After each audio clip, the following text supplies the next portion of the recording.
My salutations to everybody present here. Pranam. Samasta Janakalyane Naratam Karunamayam Namami Chinmayam Devam Satgurum Brahmavidvaram.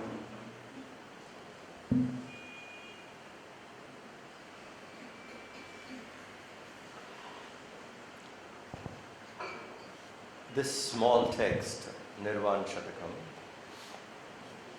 is composed by one of the most brilliant minds the world has ever seen, Sri Adi Shankara Acharya. It is extremely difficult to think what would be the level of confusion in our culture if this person had not manifested. And to make things clear, simplify it and give it away, I'm talking about the traditional values and the Shastra knowledge. Shankara played a very vital role. And the achievement one did at such an early age, he lived just 32 years, and the first 8 years was just the childhood with his mom, and then he spent some time with his guru, probably another 8 years, and then he went around the country 4 times minimum, traveled the length and breadth.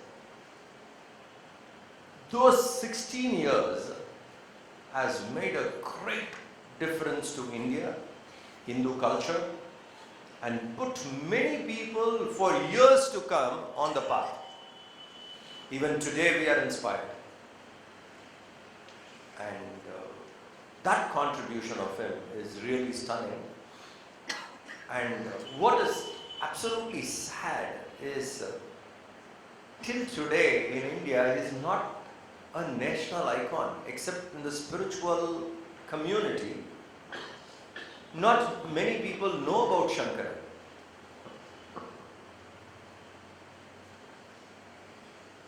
We have days, isn't it? Gandhi Jayanti. No doubt a great contribution. Children's Day, Teachers' Day. Adi Shankara Acharya, there is nothing in the government or the people have followed it that way, but he is one of the best minds India has ever produced or the world has ever seen. And his commentaries on the Upanishad, the Bhagavad Gita and the Brahma Sutra is considered as the authority and a reference. A seeker who walks the path of Vedanta, particularly Advaita philosophy, would fall back, anchor in Shankaracharya's commentary. In the recent times, it is people like Gurudev who made Shankara much more popular and brought his books like Vivek Chudamani, Atmabodh, Bhajagovindam, once again to for spiritual seekers to follow. So that's a great contribution done by Gurudev in the recent times. And that brilliant mind has written 6 verses, that's what we're going to see, Nirvana Shatakam, which talks about meditation, the mind, how it should be even before we go into meditation. See, sometimes what we do is we go into meditation, sit there. But there are certain preparations, the direction of thoughts, how it should be, and then how it becomes easy to meditate. So this book gives 2 things.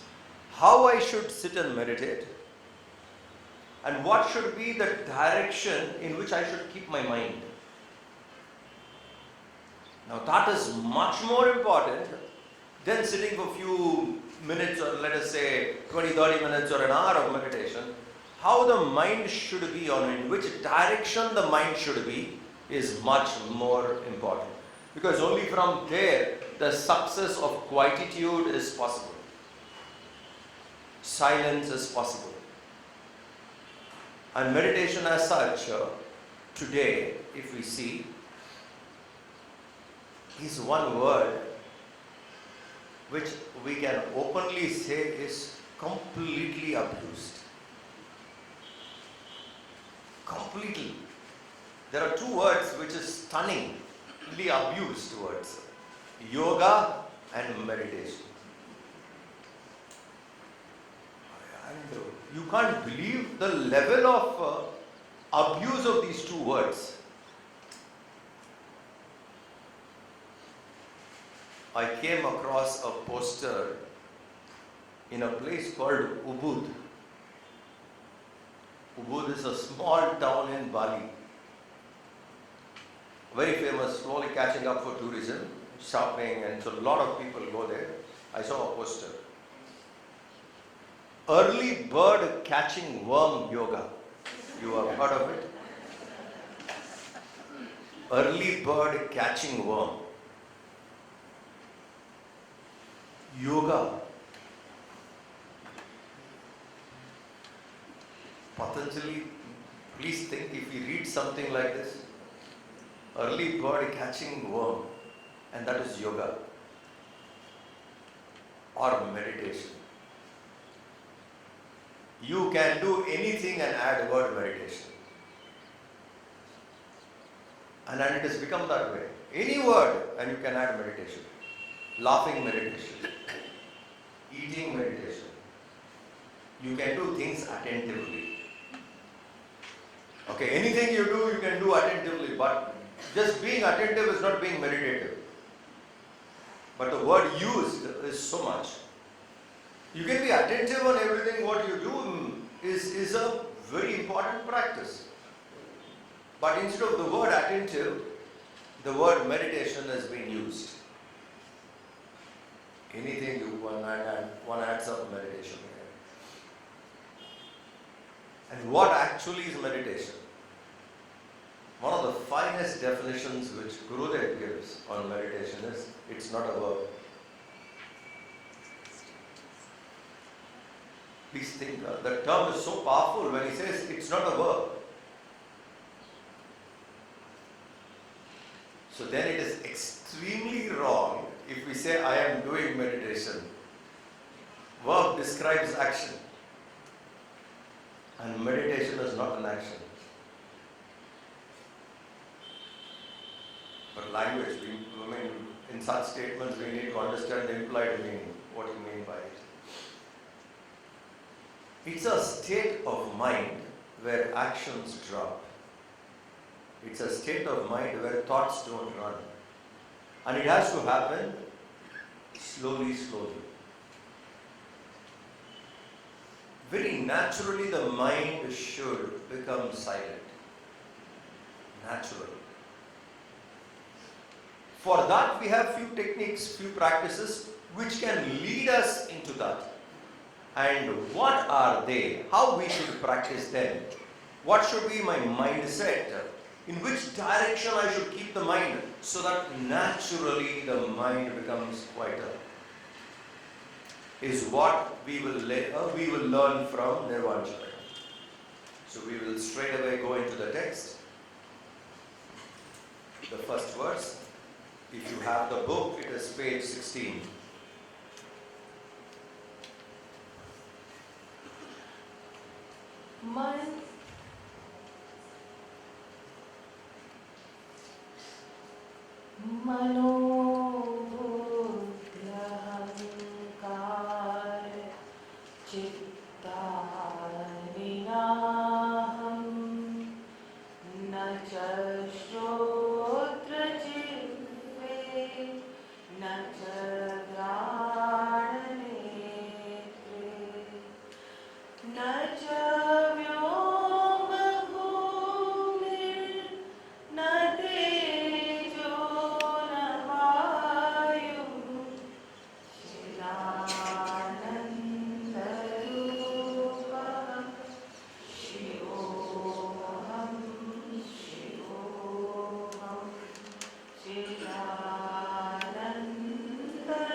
first verse, Acharya Shankara says, Mano buddhi ahankara chitta naham.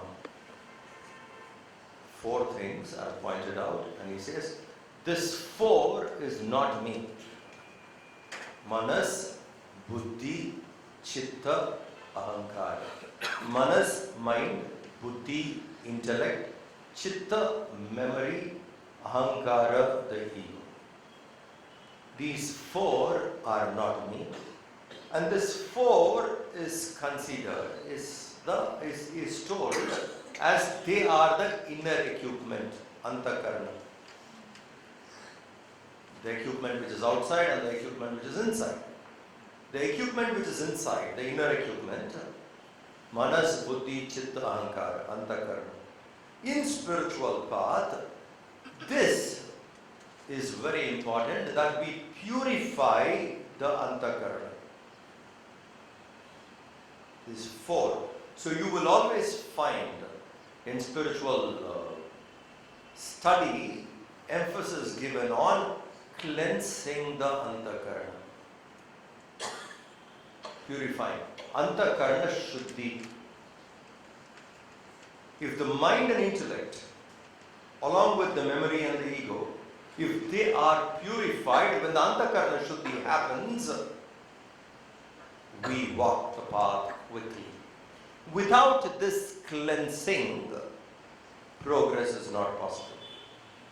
So here, the first line, Shankaracharya says, Manas, Buddhi, Chitta, Ahankar is not me. In fact, when I say I am, we say I am always with a reference to something.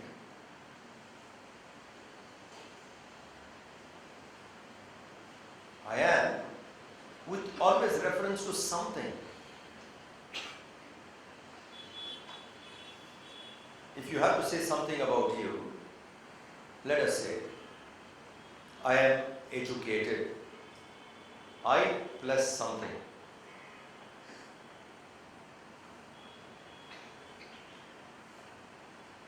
I am an artist. I plus something. I am angry. I plus something. This I always is said with reference to something. I am human, man, woman, always with reference. Please think. Continuously with reference to something, this I sustains, survives. Without referring, where is this I?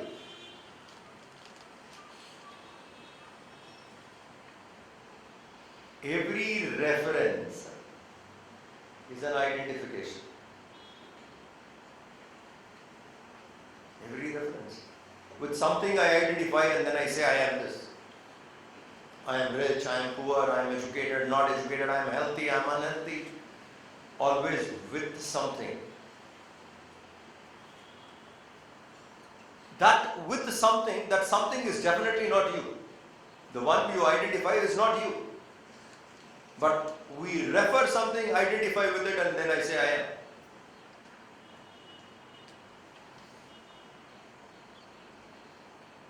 And everywhere there is an identity.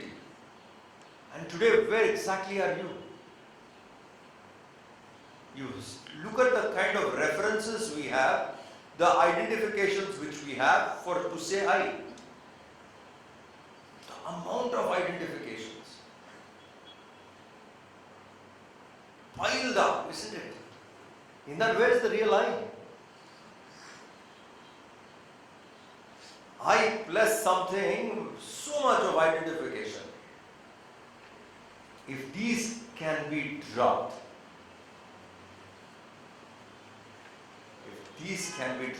if this identification can break,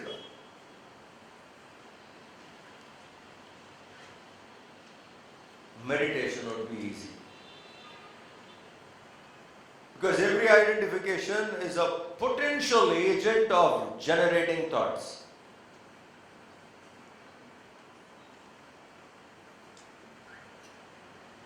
where thoughts generate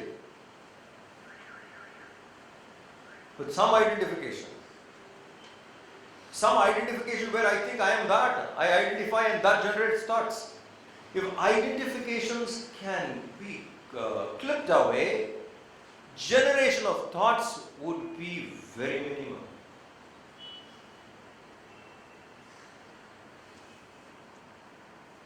And we have to be much more careful.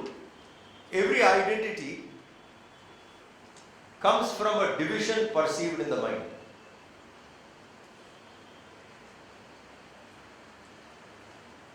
A division, divide something and then it becomes easy. Educated, not educated.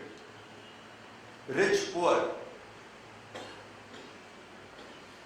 Wherever there is a division generates identification, and mind likes to divide everything. Rarely the mind sees anything holistic. Divide. So every division generates an identity. Every division perceived by mind generates identity.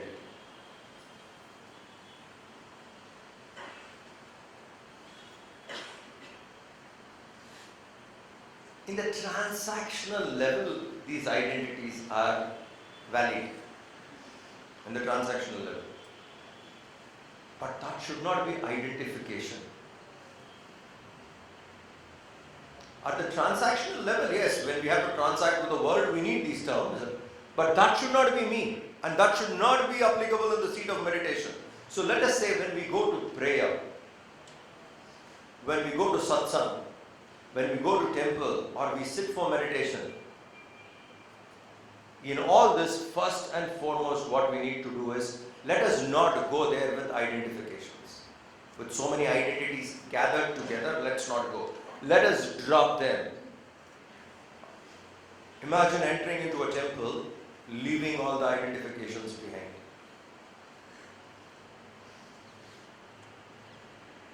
So the agents of generating thoughts are away.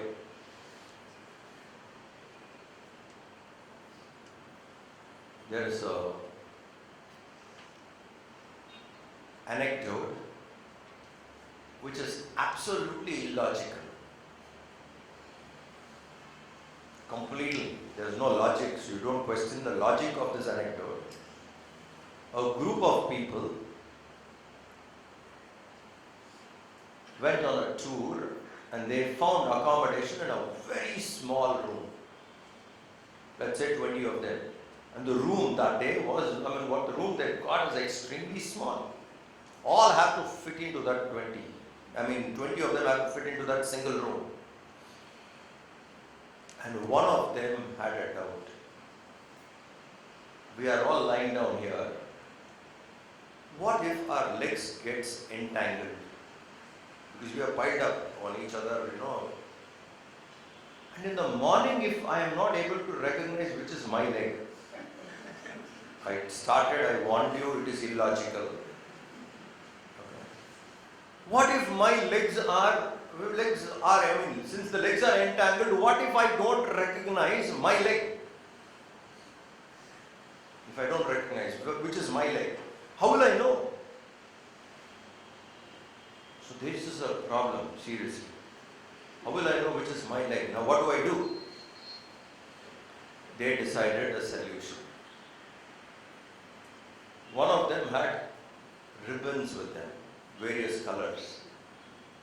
So one guy took a paper and said, in my leg I am tying a red ribbon. So his name, red ribbon, tied. Another person, his name, yellow ribbon, tied. Blue, black, all colors. So morning when we get up, we can take that paper as reference.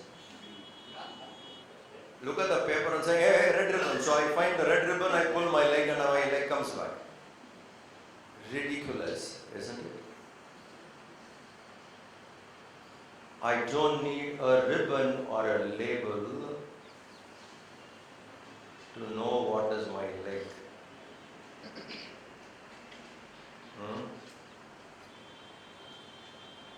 Here, how many identities I need to say I am? How many identities? actually. I am this, I am that, hundreds of things. The I is lost.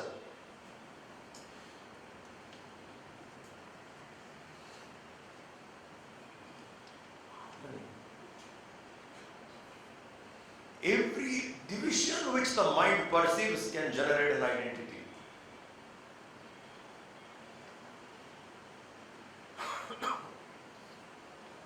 Staying in Mumbai is an identity. Because there is a division geographical. And in Mumbai, South Bombay. Identity. You divide, restrict. Every division generates an identity. And every identity generates thoughts. Because we identify with it. And that gives the feeling I am. And thoughts are generated. And we try with all these identities to sit for meditation. That's actually joking. With this many identities, I sit for meditation. Where? What will I meditate? Now you understand what Shankara is trying to do? Some of the basics identification which we have, he is trying to negate it off. Don't identify with them. Because with those identities, if I sit, I am lost. I can't. I cannot experience silence. Nor can I find myself because I am lost with different identifications. He's trying to remove them off. And the first one he's trying to remove is Antakarana. Manas, Buddhi, Chitta, Ahankara. These four are not me, drop them. They are not me. Constant identification happens with the mind. Constantly. I am thinking this, I am thinking that. I took this decision with the intellect. Next level of identification. I took a decision. I did this. This was my decision. Intellect. So we identify with mind, we identify with intellect. We don't see them as an object other than me. If we can see that as an object other than me, it is so easy. But since we don't see it and we identify with it, we think I am the mind, I am the intellect. And I am memory. And that creates this feeling ego. So this identification with it has to drop. How do we do this? Mano, Buddhi, Chitta, Ahankara, and Aham. How do I practice this? First step.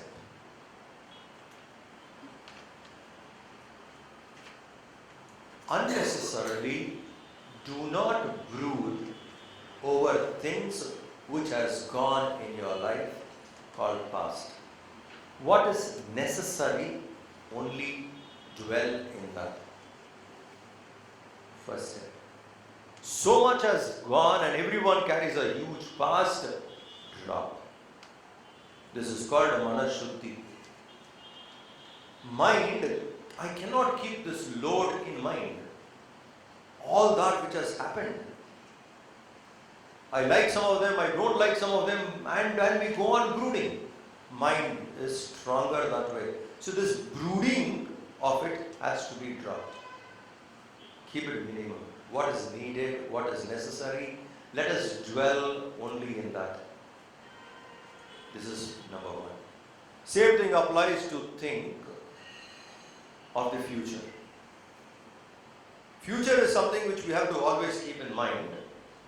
That too much of dwelling or thinking about the future is not required.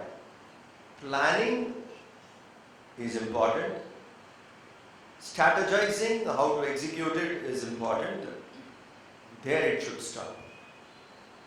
Always going on into the future, mind can never become pure. Pure mind means less thoughts. This is how we have to look at mind. Pure mind means purifying the mind means reducing the thoughts. Less number of thoughts. The speed of thoughts have to slow down. So reducing the thoughts is very important.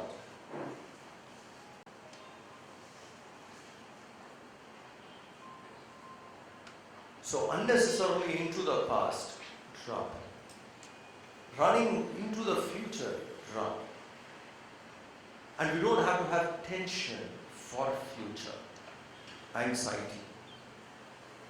Imagine the anxiety, the drain of the energy in the mind, and the generation of thoughts. We should know when future happens, anyway, if we are there, we will be there to meet. Any amount of anxiety is not going to help. Only planning and execution will help. And whenever it comes, let it come. I will be that much better or more wiser to handle it. I am worried about something 2 months from now, what is going to happen. 2 months is a lot of experience which will only make you more better to handle that. So there will be better experience in you to handle it. Why have anxiety? If this we can drop, we are purifying the mind, and then identification with it can drop.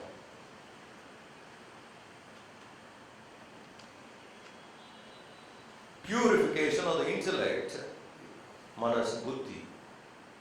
Purification of the intellect, we have to understand. There should be clarity. Too much of confusion on anything, that means I have not paid attention to things. Lack of clarity, intellect is confused. The intellect's job is to bring in clarity. So I need to understand subject by subject clearly. When there is clarity, intellect is much easier to deal with. A confused intellect to transcend would be very difficult. A clear intellect is needed. So how good or right decisions we make depends upon the clarity of the intellect. The decisions we make. And that's why where there is confusion, people will always say stick to dharma, because you are not able to understand. At least on what is dharma, if you have a vague idea, stick to that. Purification of the intellect, clarity. Chitta, memory. How much is stored? What a heavy memory we carry. The load on us. And that itself is so heavy on us. It's like you can't carry such heavy burden. What is actually needed should be remembered, and other things we have to drop. Move on. Memory. If memory reduces, naturally ego reduces. Because I say I am only with reference to my past. So unwanted things are dropped, then the ego is also thin. Ahankar becomes thin. And ahankar, one point by which it gets stronger is, I keep this feeling, I am doing, I am doing, I am the doer. I am the doer should be reduced. And that can reduce when the intellect is more clear. Are you the doer? How many things can we do on our own? I did this all by myself. It's a claim. Not valid, but we say I did this all by myself. It's only a claim. Nothing we can do all by ourselves. So many factors which God has generated, created, are needed for me to do.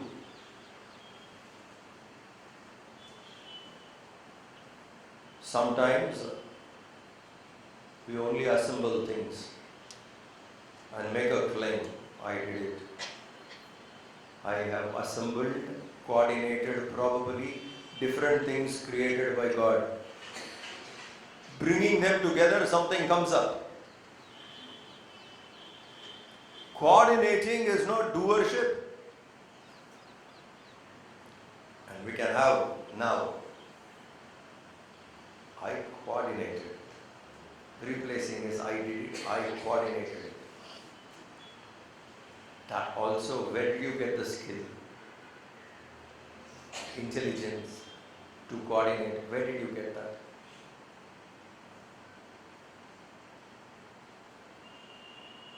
I generated intelligence given to us. We were born with it. Born with that potential, and that was brought out. That's all. I was born with it. I did not generate. So the whole thing, when we see the doership, is a lie. The doership is a lie, but we go on making this claim. I did it constantly. That is to say, we are not alert enough. If I remember this now onwards, that the doership is a lie, I keep making a claim, but it is not true, it is not valid, ahankar becomes easy to handle. This way, manas, buddhi, chit, ahankar gets purified. In the manas, one thing which is more important to keep in mind for purification is nobility will not generate agitation. Please understand. Nobility will not generate agitation. Mind should turn towards nobility. Things which are noble, higher, pure. When the mind is committed to nobility, agitations cease. When mind is not with nobility, mind generates more and more agitation. So for purifying the mind, apart from brooding over the past or anxiety for the future, commitment to nobility will reduce agitation. The flow of thoughts would be slow. And even to that nobility, there should not be anxiety. Even committing to noble things, and you want noble things to happen, we should not have anxiety. Then the mind is pure. Intellect sticks to dharma and makes there's clarity and right decisions. Well-trained intellect. Chit, memory, drop things. Don't carry that burden on your head. Purification. Ahankar, the doership drops. If these four drop, major identification is cut off. Because this is where I constantly think I am. Antakarana Shuddhi. So he says here, Mano, Buddhi, Chit, Aham is not me. I am not all this. Ahankar is not me. Nor am I the five organs of perception. The ear, tongue, nose, eyes, etc. are not me. The body. The organs of perception which we have, eyes, ears, etc. I am not that. It is a tool, it is an instrument which is there. So when we enter into prayer or meditation, much before we go, we should be very clear, these are not me. Not that I sit in meditation and then I say, I am not this, I am not that, I am not this. No. It should be the mind trained, it should be in this direction before we enter there. So manas, buddhi, chit, ahankar is not me, nor organs of perception is me. That is also not me. Nor am I the five organs of perception, the ear, tongue, nose, eyes, etc. and skin.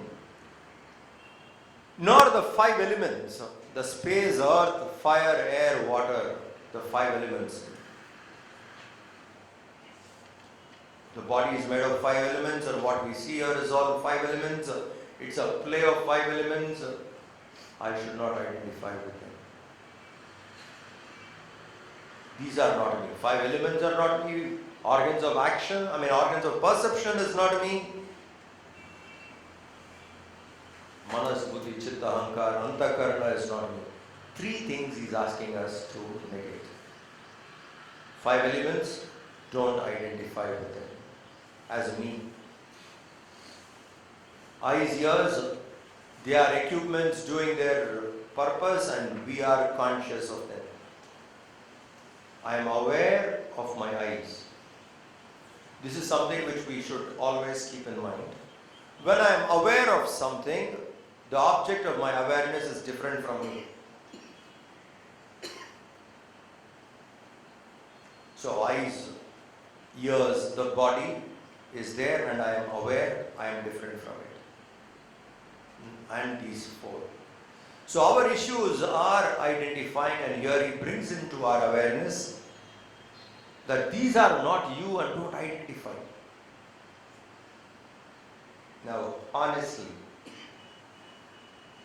whatever we discussed last 45 minutes, you have heard all this before.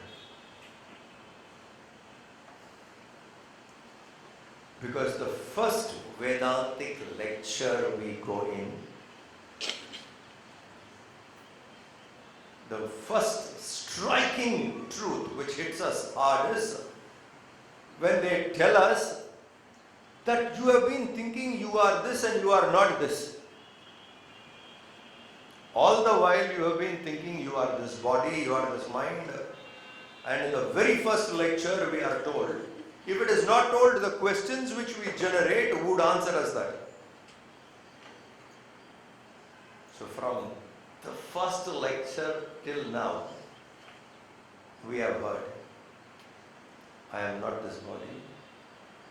The five elements are also not me. Organs of perception is not me. Nor am I the mind and intellect. We am I, not me.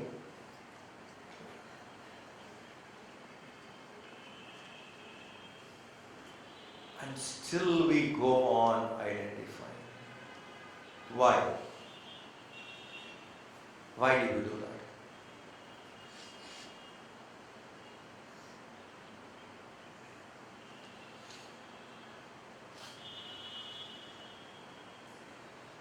Reasons could be, maybe you tried and found it extremely difficult and gave up. One reason. Tried, extremely difficult, gave up. Or something else which is not that important appears to be very fascinating, and mind tricks you to follow that. Something which is not that important looks very fascinating, and mind tells you, get this done, get this done. This can wait. Spiritual progress can wait. There are things in the world which looks much more important. That means the intellect is not clear.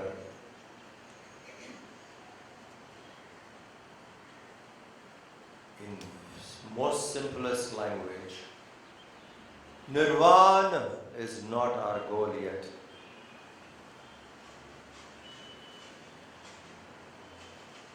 Moksha, Nirvana, enlightenment, God is not our goal yet. Of many things we have, this is also one. That's why the progress is slow. Make this the goal of life. And then let us see if the progress is not there or not.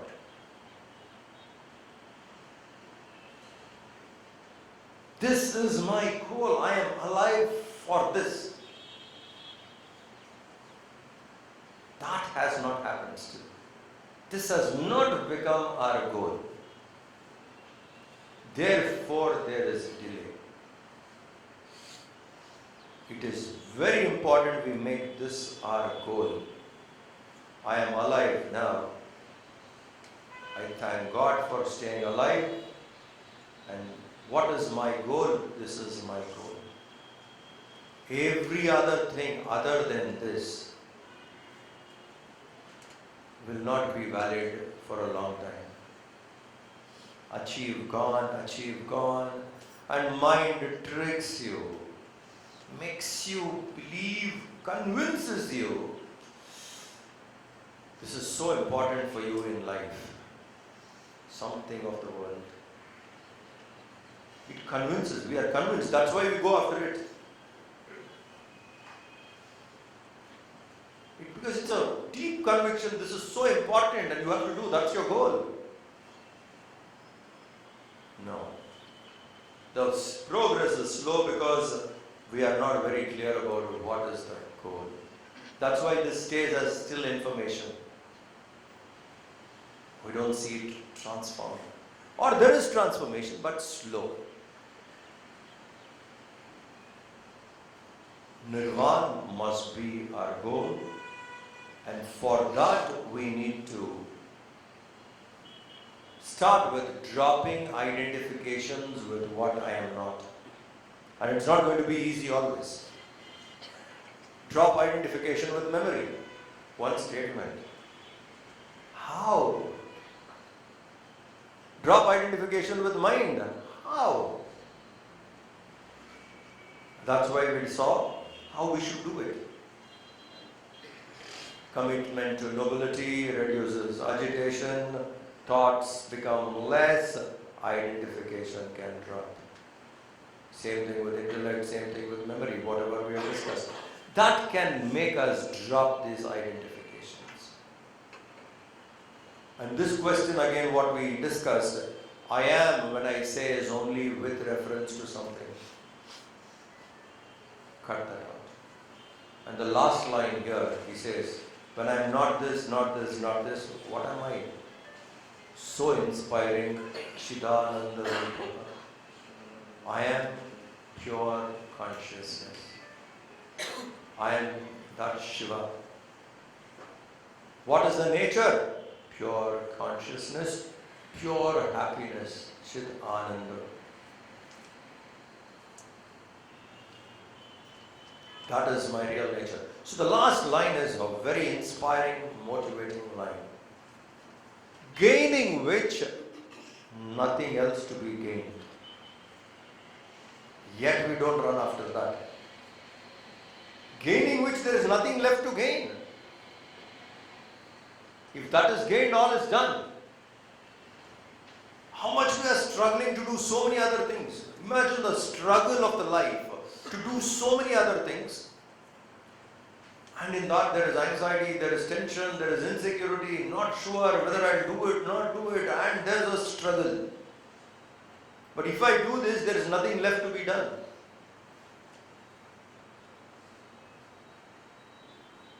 If this clarity is there, then we will seek it. So he concludes there saying, Chidananda Rupa, I am the pure consciousness. Okay, now we will sit quietly for a few minutes. Play that? Yeah. We'll listen to this whole Nirvana Shatakam, and after that we'll sit quietly. In the quietude, some instructions, if we can shift the mind in that direction, that guidance can help us to drop the identifications. So we will see that. Yeah.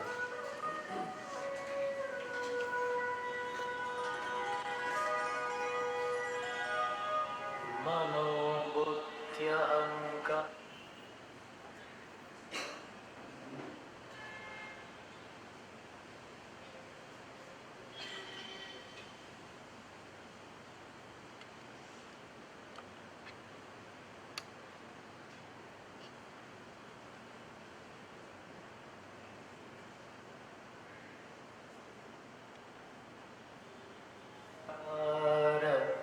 चित्तानि नाहं न च श्रोत्रजिह्वे न च घ्राणनेत्रे न च व्योमभूमिं न तेजो न वायुः चिदानन्दरूपः शिवोऽहम् शिवोऽहम्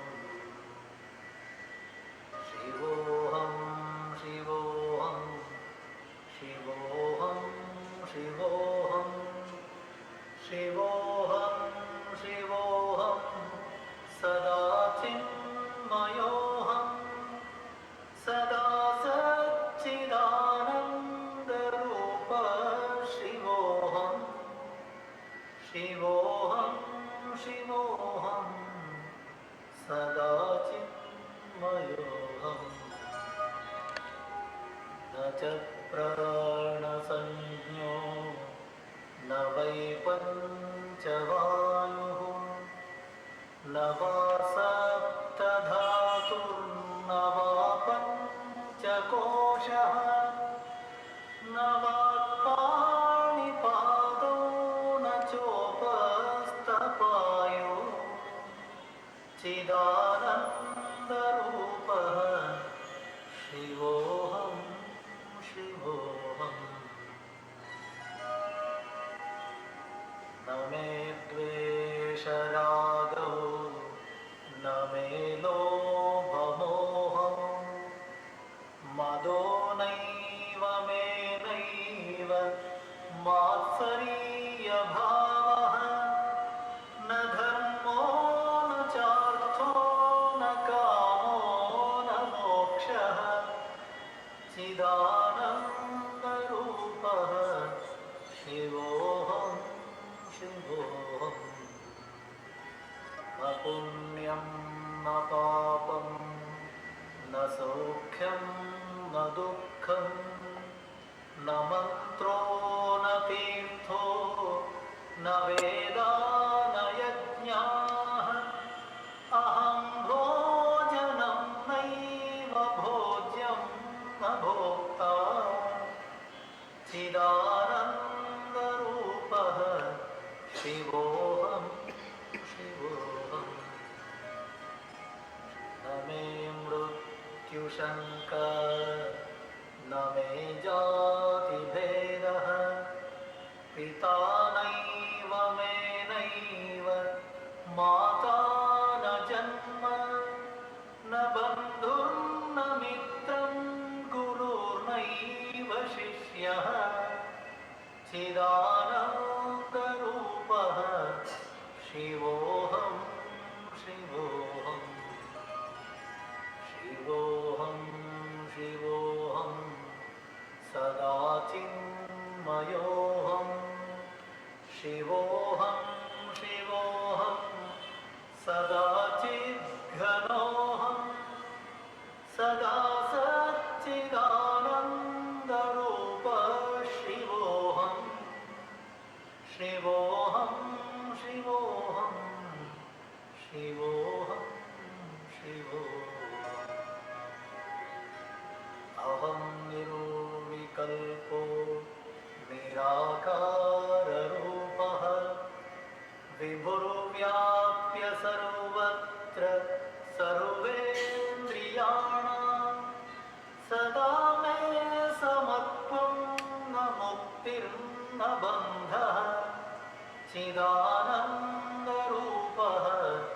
शिवोऽहं शिवोऽहम् शिवोऽहं शिवोऽहं सदा चिन्मयोऽहं सदा सच्चिदानन्दरूपः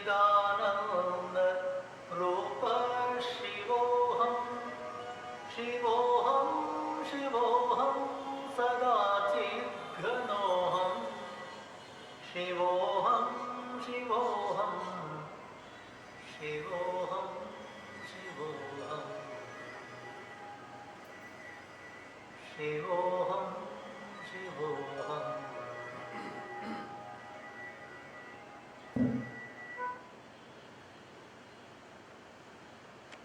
Keep your eyes closed, continue to stay silent.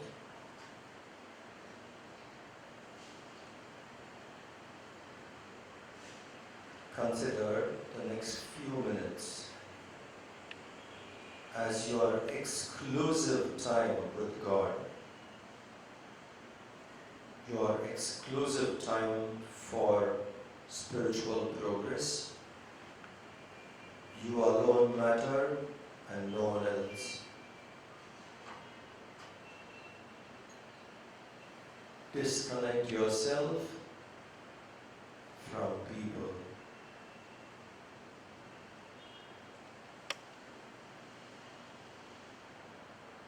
Disconnect yourself from your needs.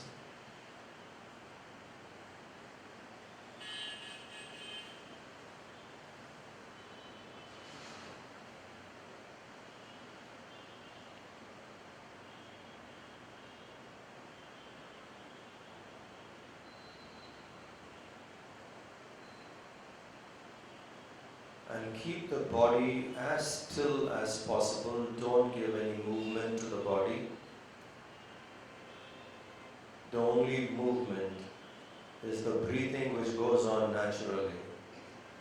Otherwise, the body should be still.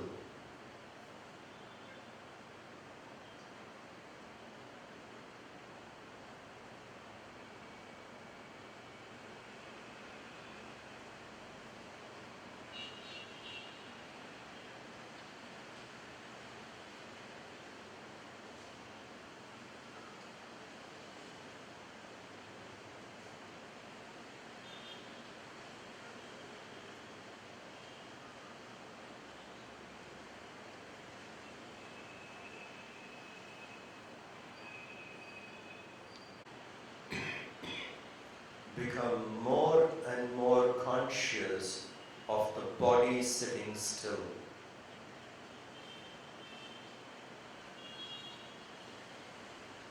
Full attention on the body sitting still.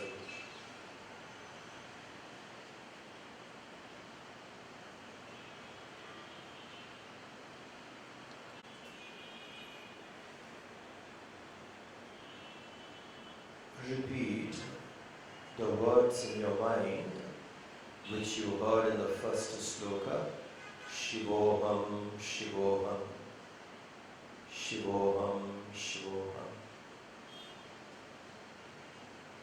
Now make the mind repeat this.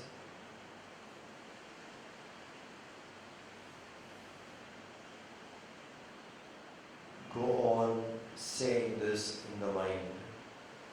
Shivoham, Shivoham, Shivoham.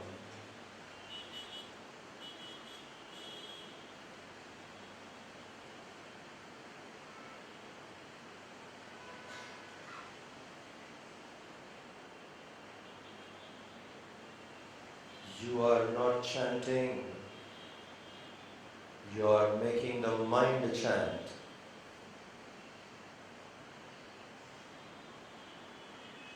The body you have is sitting quiet, and you have directed the mind to chant. And make the mind, let the mind continue to chant. Shivoham, Shivoham.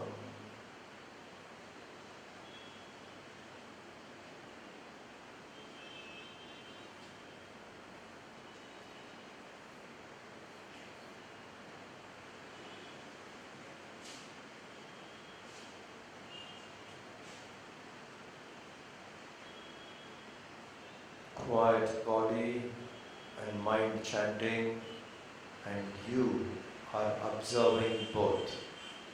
Tomorrow, before coming for the morning class, what is the practice? Make the body sit still and make the mind chant. So the body and mind are given some work to do under your guidance, and you are observing the mind chanting and the body sitting still. Practice this couple of times till we meet again tomorrow.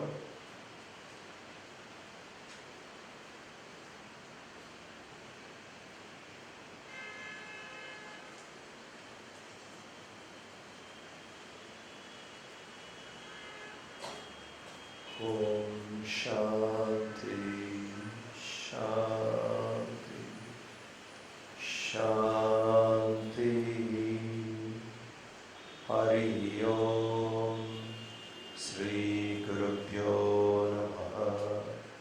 Hari Om. Slowly open your eyes.